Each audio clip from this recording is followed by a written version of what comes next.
நம்ம இன்றைக்கி பார்த்துக்கிட்டு இருக்கிறது பாரம்பரிய வைத்தியம். பாரம்பரிய வைத்தியத்தில் இடுப்பு வலிக்கான மருத்துவம் பார்க்க போகிறோம். இடுப்பு வலி ஏன் வருது?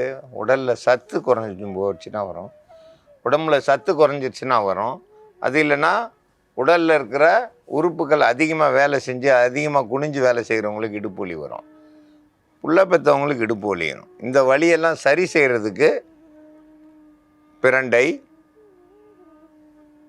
சித்தரத்தை, ஜாதிபத்திரி, திப்பிலி, தேன், நல்லெண்ணெய் இதெல்லாம் கூட்டு கலவையாக சேர்ந்து நம்ம இப்போ மருந்தாக தயாரிக்க போகிறோம். இடுப்பு வலிக்கான மருந்து தயாரிக்கும் முறையை பற்றி பார்க்கலாம். இடுப்பு வலி அதிக சுமை சுமக்கிறவங்களுக்கு வரும். குனிஞ்சு வயல்வெளிகளில் பார்த்தீங்கன்னாக்கா களை பறிக்கிறவங்களுக்கு, கதிர் அறுக்கிறவங்க, இந்த மாதிரி நிறையா நடவு நடுறவங்க, அவங்களுக்கெல்லாம் சுமை அதிகம் சுமக்கிறவங்களுக்கு இடுப்பு வலி அதிகம் இருக்கும். ரத்தோட்டங்கள் 13 கிராம் இருக்குது அப்படின்னாலும் எங்களுக்கு இடுப்பு வலி இருந்துக்கிட்டு இருக்கு அப்படின்னாக்கா அந்த ரத்தத்தில் நோய் எதிர்ப்பு சக்தி இல்லை, வலி அதிகமாக இருக்குது. அந்த சத்தை கூட்டணும் அப்படின்னாக்கா கொஞ்சம் நல்ல ஆகாரங்கள் சாப்பிடணும். ஆகாரங்கள்னால் மாமிச உணவுகள் மட்டும் சாப்பிடுவாங்க, அப்படி சாப்பிடக்கூடாது. சிறுதானியங்கள், அதாவது ஆர்கானிக் உணவுகள் சாப்பிட்டுட்டு அவங்க இந்த மருந்து எடுத்துக்கிட்டாங்கனாக்கா சீக்கிரமாக அந்த இடுப்பு வலின்றது சரியாகும். இடுப்பு வலிக்கான மருந்து தயாரிக்கும் முறையை பற்றி பார்க்கலாம். பிரண்டை நல்லா கொழுந்தா பிரண்டை எடுத்துக்கிறணும். சாறு மட்டும்தான் அதில் எடுக்க போகிறோம். அதனால் நல்லா கொழுந்தா எடுத்து தண்ணி விட்டு அரைச்சி நல்லா பிழிஞ்சு சாறு மட்டும் 1 ஸ்பூன் அளவுக்கு இருந்தால் போதும், அரைச்சி எடுத்துக்கிறலாம். இப்போ இது கூட திப்பிலி ஒரு 5, ஜாதிபத்திரி ஒரு பூவில் பாதி எடுத்துக்கிறணும், சிற்றரத்தை ஒரு சிறு துண்டு எடுத்துக்கிறணும். இது 3ஐயும் அரைச்சி எடுத்து பொடியாக வச்சுருக்குறோம்.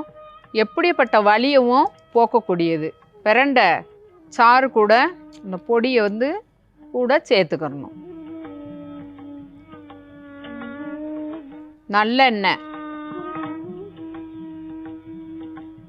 1 ஸ்பூன் அளவுக்கு கூட சேர்க்கணும்.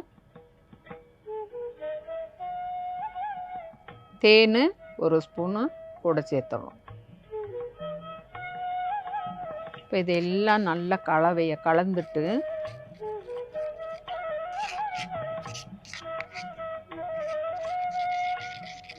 பிரண்டை இலை சாறில் நம்ம தயார் பண்ணியிருக்கிற மருந்தை உடனே சாப்பிட முடியாது. அதனால் நீங்கள் காலையில் தயார் பண்ணி வச்சிங்கனாக்கா சாயந்தரமாக வெறும் வயிறாக இருக்க போது சாப்பிடணும். அப்படி சாப்பிட்டிங்கனாக்கா உங்களுக்கு அந்த அரிப்பு, நாக்கில் அரிப்பு அந்த மாதிரிலாம் இருக்காது. அதே நேரத்தில் இடுப்பு வலியை போக்கக்கூடியது. சாயந்தர நேரத்தில் இந்த மருந்தை நீங்கள் தயார் பண்ணிங்கனாக்கா உடனே சாப்பிட வேண்டாம். இரவில் நல்லா மூடி வச்சுட்டு மறுநாள் காலையில் வெறும் வயிற்றுல சாப்பிடணும். அப்படி நீங்கள் சாப்பிட்டுட்டே வந்தீங்கனாக்கா உங்களுக்கு இடுப்பு வலின்றது சீக்கிரமாகவே போயிடும். உணவுகளை நேரத்துக்கு சாப்பிடுங்க. இடுப்பு வலிக்கான மருந்து தயாரிக்கும் முறையை பார்க்க போகிறோம். இதில் திப்பிலி, ஜாதிபத்திரி, சித்தரத்தை, பிரண்டை, நல்லெண்ணெய், தேன் இதெல்லாம் கூட்டு கலவையாக சேர்ந்து மருந்து அரைச்சி எடுத்து வச்சுருக்காங்க. இதை சாப்பிட்டு வர வர வர இடுப்பு வலி கண்டிப்பாக சரியாகும். இடுப்பு வலி குணமாகிறதுக்கு இது ஒரு சிறந்த மருந்து. இந்த மருந்தை பயன்படுத்தி பயன்பெற வேண்டும் என்று கேட்டுக்கொள்கிறேன்.